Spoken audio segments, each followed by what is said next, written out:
finally got to start watching a show that everyone is kind of a ways into, but I finally got to watch The Boys. I watched the first season. So I feel like it might be kind of fun for me just to give my. I mean, you're way past it. You're right. You're caught up on season three. Yeah, and I finished season 3. Yeah, every season, man, just ups itself. So just kind of take that into consideration as you go through it. Like, for as crazy as you thought the first season was, it only gets worse. Oh, and that scene that you just played there, I'm going back to your screen really quick. Go back up real quick. Same. Like, I did not know what to expect when this show first hit. That scene right there, like, It's so broke cool. me. Like, oh man, I man. guess out of the game, just so you guys know, there will be spoilers here. I'm just gonna talk about my favorite stuff that I saw out of the season.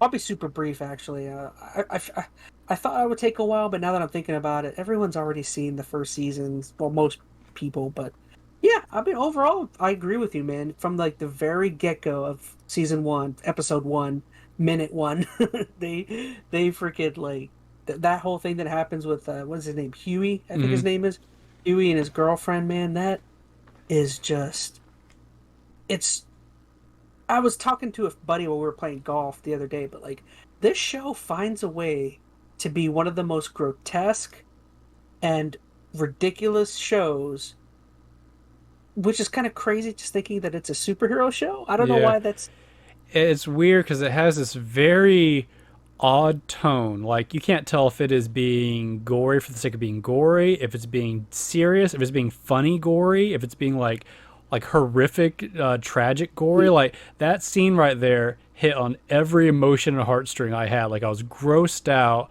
I was, depressed because I saw this guy's, chick get destroyed in front of him. It was funny because A Train's just like, sorry, bye. my bad, dude. So, like, and the whole show is like that. Like, it's a roller coaster ride of emotions as you go up. Like, you're laughing 1 minute and crying and grossed out the entire time.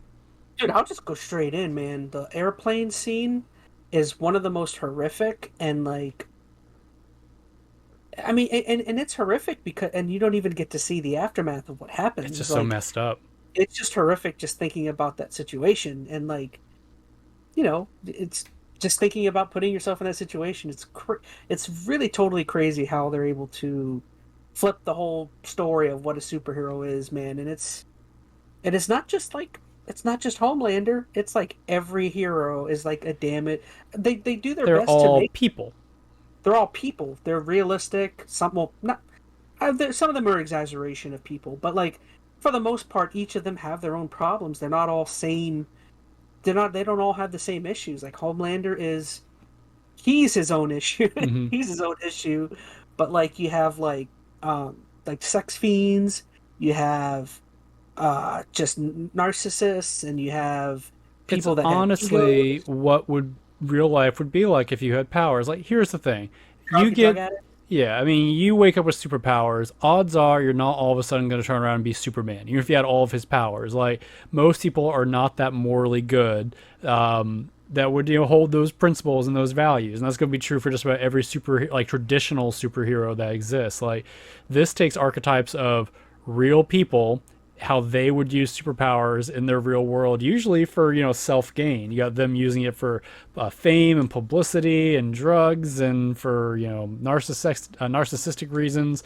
Few of them Mhm. use them for any kind of altruistic purposes. So, man, that's the whole core of the show, is that being a superhero does not make you better than anyone. In many cases, it makes you worse because you have this power that you're going to abuse for your own self gain. But Yeah, and like you were saying, like it's really interesting how the show really kind of ties in and just like it has all of these aspects of real life that revolve around the idea of what if they were heroes. mhm. Like it has like corporatization of things, it has religion, it has like how like the police and the government would operate Yeah, it's around about the world things. with superheroes in it. Like, I can't remember all the details of season 1 because it's been a while, but there's not like the superheroes are fighting some supervillain. That's not the point of the show Oh, or the season. Like, and usually they're not even doing like superhero work. They are just, you know, being d bags all the time Yeah, with pretty much. superpowers. So Oh my gosh, the opening scene where what's her name? Starlight. Starlight, when she first joins the Seven and she is locked in that room with the It's Deep and terrible. It's terrible.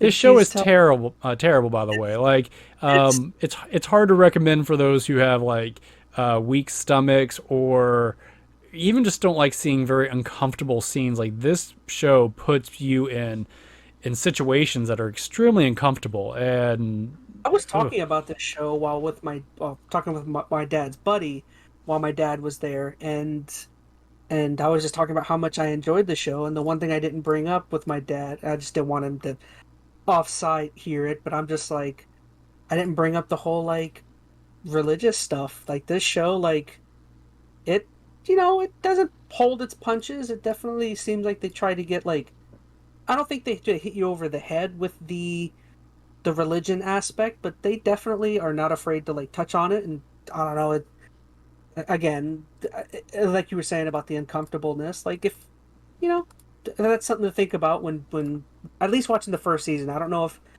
that plays a part with Oh, it future gets seasons. worse. Everything gets worse. I mean, it gets different worse, but it gets worse. I can't even begin to explain some of the things that happen in 2 and 3. So, If you have mommy issues, Homelander. oh, it gets worse. Everything gets Oh my worse. god. And that's the thing about this show. Like for every point that you have, just be aware everything's going to be elevated. Some things exponentially each season. Like you can't think of a way how they're going to top themselves.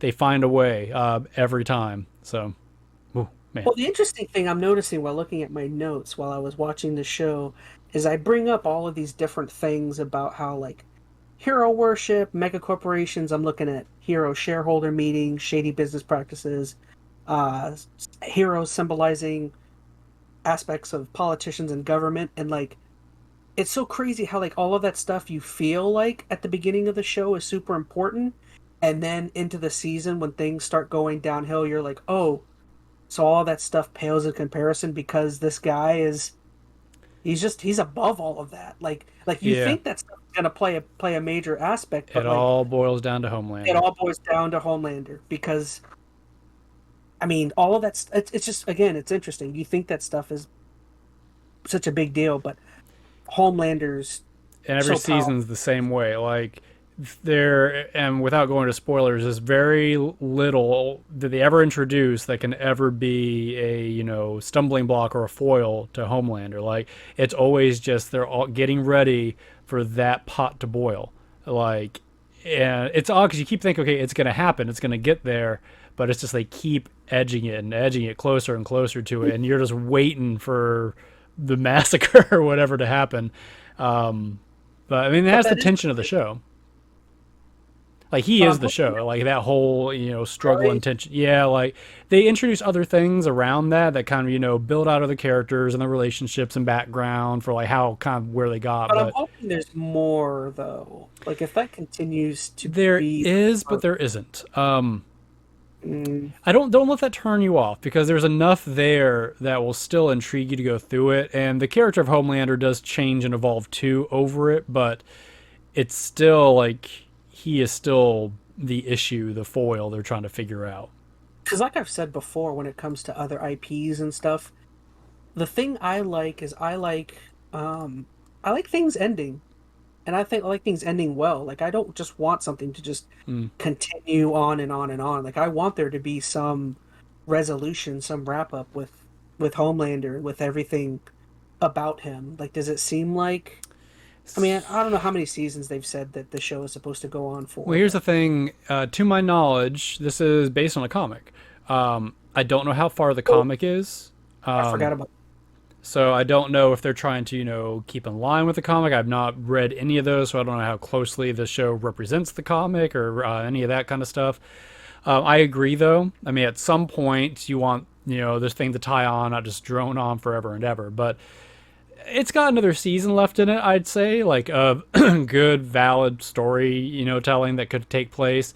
but Beyond does it that, feel like, oh hmm? no, I was just saying, but does it feel like if there's another season that does the same thing? Does it feel like you're gonna get to a point where you're like, I need to see? Maybe. I don't know. I didn't feel a whole lot of that this time. To be fair, though, like I feel like there was a big gap between the timing of season 2 and season 3. I'm not sure if that was a COVID thing or what it was. So I didn't feel burnt out between it. Like I watched season 1, season 2 came out in a reasonable time frame, which that I thought was a good, stepping up point from season 1. And there was a big gap between season 3. So I didn't feel the burnout. You'll probably feel more of it just cuz you're, binge watching the whole thing back to back to back. So you might notice the chinks in that a little more than I did. To me, it flowed fine. I agree that after another season of this, it would have to advance to some different narrative level as far as what they're doing with Homelander and stuff like that. But there's still some room right now. I don't know how long they can stretch that out for. It's interesting. I guess just a couple other things I wanted to mention is the acting in the show is great. I mean, Carl Urban's fantastic. What's his name? Quaid. What's his first? Oh, what's his name? Jack Quaid. Yeah. Jack Quaid's great. Dennis Quaid's son. Carl Urban. Did I mention Carl Urban? I think I did. Anthony Starr's great. And he's like a new actor. I'd never heard of this guy until they brought him on for Homelander. Who else? There's somebody. Oh, Simon Pegg for some reason is Huey's dad, which I thought was kind of funny. Yeah. But it's got a really great cast. Anything else? I guess I wanted to mention. I have the cancer patient scene was pretty funny. The cancer patient wanted to see the one superhero, but because he was kidnapped, A-Train shows up, Yeah. and he's like, "But I wanted to see this hero. I'm about to die." And A-Train's like, "Okay, but you got me." I don't. But yeah, I'm trying to think of what else. I mean, I guess that's just it. I mean, I really enjoyed the first season. I was waiting to start season 2 until we talk about it. So, I guess freaking Vicious from Cowboy Bebop plays Translucent, which I thought was funny. Oh yeah, he did, didn't he? I didn't catch that. He didn't have that beautiful white hair, so I was like actually kind of happy to see him in something good because the only time I saw him was in Cowboy Bebop. So I'm like, okay, so at least he's good here. I don't know. But yeah, I enjoyed season 1. So you said you definitely recommend season 2 and 3, of course. yeah. And I'd just go ahead and just watch them back to back. I mean, if you want to, watch season 2 and then talk about it, we could. But I'd just say knock them out. They're not super long seasons, and then you just kind of talk about it as a big package. Because it'd be hard for me, I think, to go back through and kind of dissect season 2, knowing what I've seen in season 3. So I'm kind of curious to see what the whole villain thing, because I know like Homelander spread out like that chemical across the world and created supervillains. So I'm very curious to see what comes of that. And and then I forgot to mention the whole Butcher and I keep calling their names Butcher and Homelander. Like it ends on like a crazy cliffhanger of them finding Butcher's wife and son, and it's just like I don't want to know where that's. I don't even want to know where that's gonna go. Like that could go anywhere. Goes places, man. Goes places. The whole scene of him staring into his mom girlfriend's eyes. That was scary. All right, guys. So that was The Boys. So yeah, definitely.